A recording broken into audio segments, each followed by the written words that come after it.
Moses in the burning bush.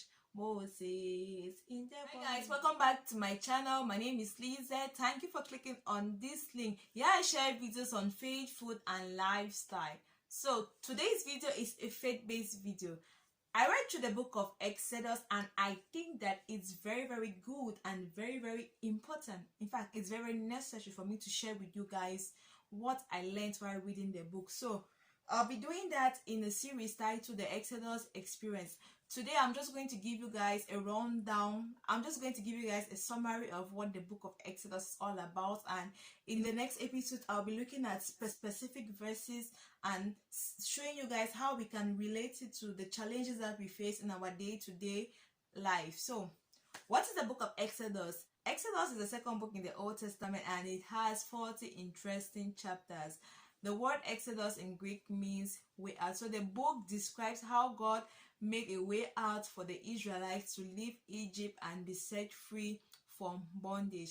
The book also portrays a picture of God's grace towards humanity, how he redeemed us through the blood of the Lamb. So if you are read from the book of Genesis, you will see that Joseph and his brothers, they formed the generation known as the Israelites. So over time, the new leadership in Egypt felt threatened by the presence of the Israelites because they had increased in size. So the king was afraid that in case there is a war, the Israelites might overthrow them.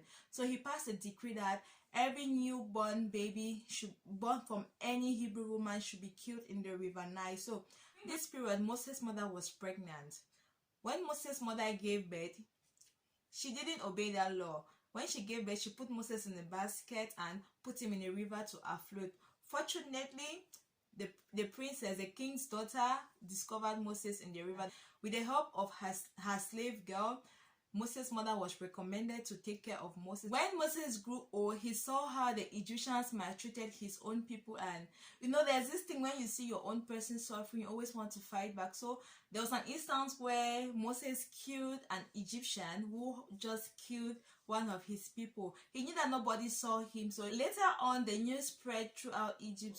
Moses was afraid and he ran out of Egypt and settled in Midian. As time went on, the king died, but the maltreatment the Israelites had did not change. So the people cried to God. They cried to God, explained to God what they are going through. So God remembered his covenant that he made with Abraham, Isaac, and Jacob. So he visited Moses. God appeared to Moses in the form of a burning bush and told him to go back to Egypt and rescue his people. I'm very sure that we have all heard this song, Moses in the burning bush, Moses in the burning bush. So he also empowered Moses with the ability to perform signs and wonders, so that when Moses is going to perform all of these, the people will listen to Moses and they will know that it is God who actually sent him.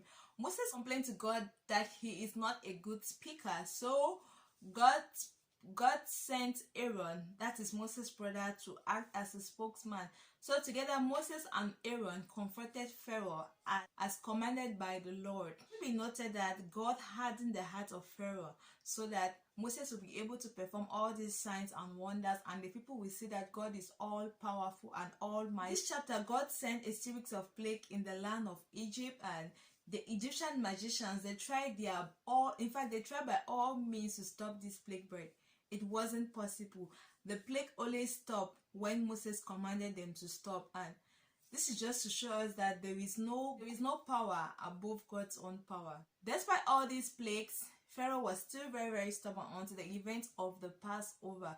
The Passover feast is a religious festival to honor the Lord because he passed over the houses of the Israelites in Egypt and he killed the Egyptians to spare their lives. In chapter 14, we see the Israelites finally left Egypt and they crossed the Red Sea and came near Mount Sinai where God gave him the 10 commandments. He came back and he found that the people had made upon themselves a golden calf and were worshipping. He was very angry. God was angry with the people also and wanted to punish the people, but Moses pleaded with God and he renewed his covenant that he made with the Israelites. So then he also gave Moses instruction on how to build a tabernacle. A tabernacle is a place of worship. Moses followed those instructions carefully on how worship should be done and how the tabernacle should be built. If you haven't read the book of Exodus, I'll advise you to do so, because it's a very interesting book and a lot of lessons that we get to learn from it. Yeah, that's the book of Exodus in my own summary. As I earlier said, in the next episode, I'll be looking at specific verses and I'll elaborate on them.